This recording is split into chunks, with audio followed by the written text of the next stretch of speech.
Media Relations Department in Hollywood.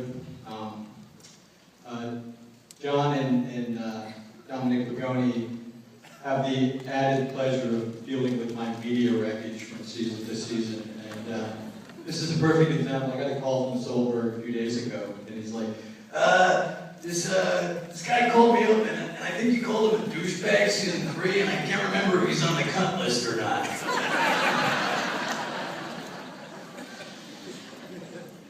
It's just part of my charm.